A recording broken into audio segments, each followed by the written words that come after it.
Last fall, Todd Kohlhepp was arrested after a woman was found chained in a container on his property. Horror stories that you read about in books or see in movies. Being kidnapped and held prisoner by a madman. You're okay, we're here, okay? Imagine being trapped in a living nightmare. A story so chilling it sent shockwaves through the world. In this video, we delve into the haunting abduction of Calla Brown and the tragic murder of Charlie Carver, a gripping true crime story that shook the foundations of safety and trust. We'll explore the details surrounding their disappearance, the investigation that followed, and the shocking revelations that emerged. Stay tuned to uncover the twists and turns of this harrowing case, learning the untold truths that'll keep you on the edge of your seat until the very end. But before we uncover the entire truth, let's look at the eerie events that led to this unthinkable crime. To clear undergrowth for Todd Kohlhepp, Charlie Carver and Calla Brown drove to his property in Moore, South Carolina on August 31, 2016. Brown had earlier done some cleaning jobs for Kohlhepp's real estate company, so she did not need fear when she decided to meet with him, according to 48 Hours. Unfortunately, things weren't the same this time. On November 3, 2016, police found 30-year-old Calla Brown tied inside a shipping container on Todd Kohlhepp's home, a wealthy real estate dealer in South Carolina. More than 2 months had passed since she and her lover, Charlie Carver, went missing, and detectives had been hard at work trying to figure out what might have happened to them. The investigators were able to get a warrant to search the realtor's house thanks to this information, but they were not ready for what they saw when they got there. Detectives opened a big metal container after hearing banging and found Brown chained like a dog inside. When they came to the property on August 31st, Brown told the police that Carver was nowhere to be found and that Kohlhepp killed him brutally. Then for weeks, Kohlhepp had kept Brown trapped in the shipping container and sexually assaulted her. More disturbing details about Kohlhepp's crime surfaced after his capture. Investigators found that he had left scary Amazon reviews for the tools and weapons he had used in the murder and abduction. Keep in the car for when you have to hide the bodies and you left a full-size shovel at home, he had written in a review for Little Shovel. Also, he wrote in a different padlock review, "Solid locks, have 5 on a shipping container, won't stop them, but sure will slow them down till they are too old to care." Also, Brown wasn't Kohlhepp's first victim. Rather, she was the only one to have survived. The Greenville, South Carolina television station WYFF4 reported that Brown then told officials, "We had returned inside and got hedge clippers and went back outside. Todd was holding a gun when he came back. He fired 3 shots into Charlie's chest." She said in addition, "That's when Todd held me from behind, pulled me inside, placed me on the floor, and handcuffed me." He took Brown on a tour of the 96-acre estate one day, pointing out 3 graves that seemed to have people buried in them. "Calla, if you try to escape, you're going straight into one of those graves," Kohlhepp later warned her. Brown tried to use books and a DVD player Kohlhepp gave her as a means of distraction while she was locked up inside the shipping box. She would say whatever she had to survive, eat peanut butter and crackers, and sleep on 2 small dog beds. There was another building on Todd Kohlhepp's land.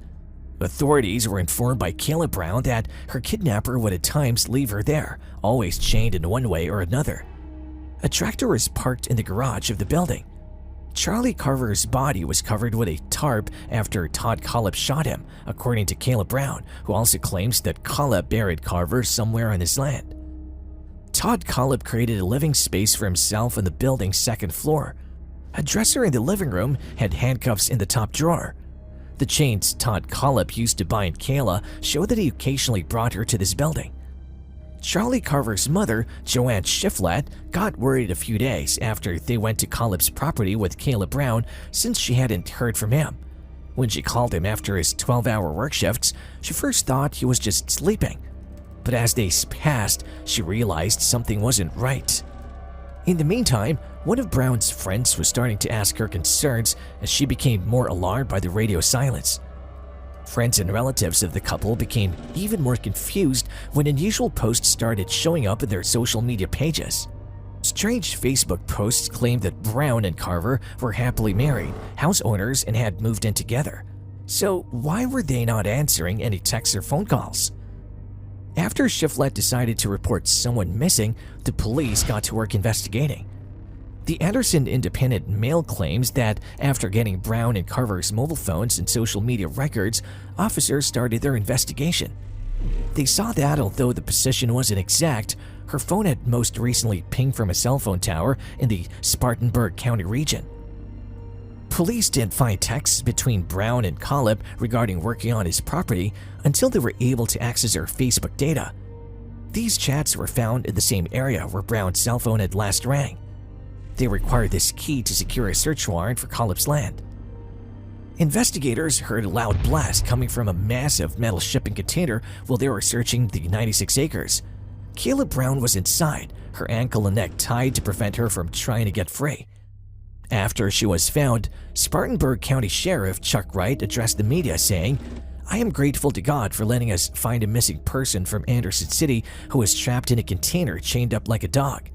She was found alive and is now getting treatment at a hospital. The way that this person was treated is tragic."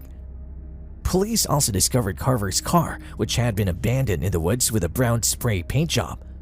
Unfortunately, their horrifying revelations didn't end there. According to Brown, she managed to survive by raising her captors' longing for her. Kohlhepp remarked on her looks and intelligence, being infatuated with her. She claimed in an interview that he didn't want to kill me, he wished to keep me. "I needed to stay alive to be found. I knew it was easier if he felt everything was going his way," she said. "I therefore led him to think whatever I had to survive and prevent him from hurting me. The stories he told me showed that I'd already exceeded everyone, so I thought my plan was working," she said. Police found that Kohlhepp's parents split up when he was just 2 years old. After being granted custody, his mother got married to a different guy the next year. Later, psychological tests revealed that Kohlhepp had a troubled relationship with his stepfather and would often want to return to his birth father, whom he had not seen for 8 years. Later, Kohlhepp's father claimed that his son could only feel anger and insanity. Because he couldn't get along with other kids, Kohlhepp was an inpatient for 3.5 months at a mental health facility in Georgia. In the end, Kohlhepp's mother and stepfather divorced in 1983, and he was sent to stay in Arizona with his biological father. After taking his father's last name, he started working many local jobs. Along with taking after his father's hobby of collecting guns, he learned how to blow stuff up and make bombs from him.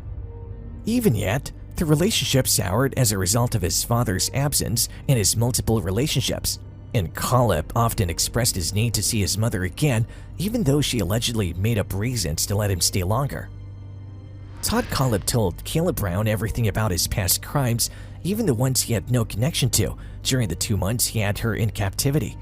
CNN reports that Brown went on to say he took pride in that he was a mass murderer and serial killer.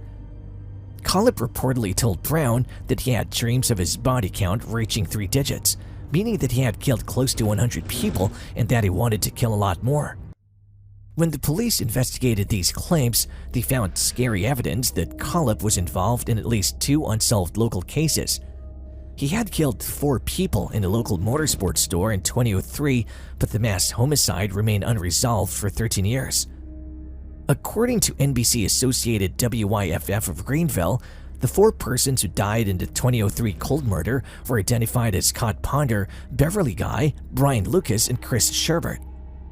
Terry Guy, another relative, also lost his stepson Ponder and partner Guy in the quadruple murder.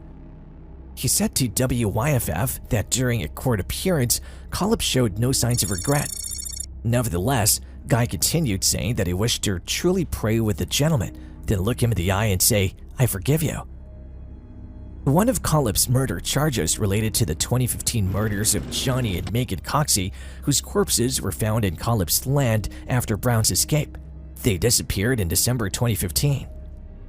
An indictment claims that Megan was also held captive, tied at both wrists and ankles, in Kohlhepp's storage container for around 6 days after her abduction. A few months before Brown and Carver's disappearance, Kohlhepp had hired a married couple to perform work on his land. After killing the husband, he sexually assaulted the wife for a week, shot her, and buried them both in the graves he had shown to Kayla Brown. The nonprofit Missing Pieces Network, which helps the families of the missing, kidnapped, or killed, announced that it discovered 6 or 7 other women who disappeared in the vicinity of Brown's discovery. 2 women who went missing and have not been found are Tracy Wright and Tammy Kingery, who have been identified by the group to NBC News. Wright stated that it was very possible that the remains found on Sunday had something to do with other local cases of missing people. He also mentioned that other properties in the region and other places related to Kohlhepp were being searched by authorities. Let's go back in time a little and look at Kohlhepp's past. In Tempe, Arizona, on the 25th of November 1986, 15-year-old Kohlhepp abducted 14-year-old Christy Granado. After bringing her back to his house, he taped her mouth shut, threatened her with a .22 caliber handgun, and sexually assaulted her. After that, he walked her home while threatening to kill her family members if she exposed what had happened to anyone. In addition to sexual assault charges, Kohlhepp was also accused of committing a serious crime against children. He was found guilty of kidnapping in 1987, and the remaining charges were withdrawn. He was charged as a sex offender and given a 15-year prison sentence. Court records state that Kohlhepp had an above-average IQ of 118 and suffered from borderline personality disorder. Kohlhepp was described by the court as very talented and should be advanced in school, but he was also described as socially and emotionally dangerous, likely beyond any chance of rehabilitation. Similar comments were made in court documents by Kohlhepp's probation officer, who also mentioned that Kohlhepp felt that everyone owed him something. Later, the lawyer of Kohlhepp in that case stated that, although he was defending him, he wasn't sure his client would go on to harm others in the future. Kohlhepp was first charged with violations during his time in jail, some of which involved violent behavior. Nevertheless, after turning 20, he had no further records of disobedience. A client who sold Kohlhepp her house described him as being extremely friendly and professional, but she also mentioned that he would often talk about his guns and at times make subtle implicit sexual references. On the other hand, a woman who helped one of Kohlhepp's workers said he was rude and disrespectful toward her partner. One of Kohlhepp's bankers claimed that he frequently watched sexual videos even while at work. Often visiting a Waffle House restaurant in Roebuck, Kohlhepp's actions upset the waitresses to the level where the male cook started taking his orders. One of Kohlhepp's victims, Megan Lee McCraw-Coxey, was one of the waitresses, this worker stated. Later, in return for being allowed to speak with his mother, give her a picture, and send money to her friend's child's school fund, he admitted to the Chesney murders and the Coxey's killings. There have been reports that he admitted to the murders and kidnapping while meeting with his mother. Kohlhepp disclosed details about the deaths that were never made public when he admitted to the Chesney shootings. After Brown's release from the container in Kohlhepp's almost 100-acre property in Woodruff, South Carolina on November 3, 2016, Kohlhepp was taken into custody. Later, Carver's body, 32, was discovered on the site. During the investigation of Kohlhepp's property, many weapons were also found, including semi-automatic rifles, suppressor-equipped 9mm pistols, and a large amount of ammunition. Since Kohlhepp's identity was not listed on any background check records for firearm purchases, detectives believe that he most likely got the weapons illegally. Apart from the victims mentioned earlier, Kohlhepp told his mother after his release that there were many more. His mother asked how many, to which he replied, "You don't have enough fingers." He stated that he had shot a victim in Arizona when asked. The Tempe Police Department reportedly started looking into Kohlhepp's allegation on November 18, 2016, after looking over cases of unsolved killings from the previous 30 years. It was stated that the cases they will focus on were those from 1983 to 1986, when Kohlhepp lived with his father, and from August 2001, when he served out his prison time for kidnapping, to November 2001, when he returned to South Carolina. Greer, South Carolina, police reported on November 25, 2016 that Kohlhepp was wanted in connection with an alleged 2003 bank robbery and triple killing at the nearby Blue Ridge Savings Bank. This crime occurred 6 months apart from the Chesney shootings. However, as of May 16, 2018, there was still no solid evidence linking Kohlhepp to the murders, and Kohlhepp had denied any involvement. Kohlhepp claimed in a letter to the Spartanburg Herald Journal in December 2017 that he still had undiscovered victims.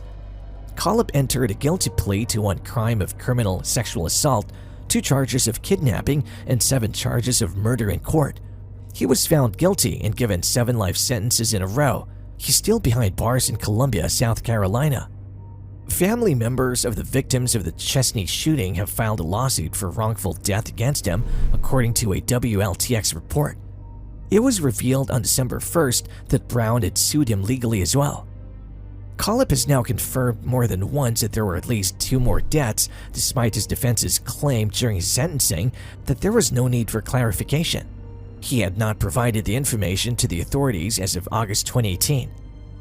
In a response to the question of what message she wanted to deliver to her abductor, Kayla Brown said, "He tried to crush me, but I'm not broken.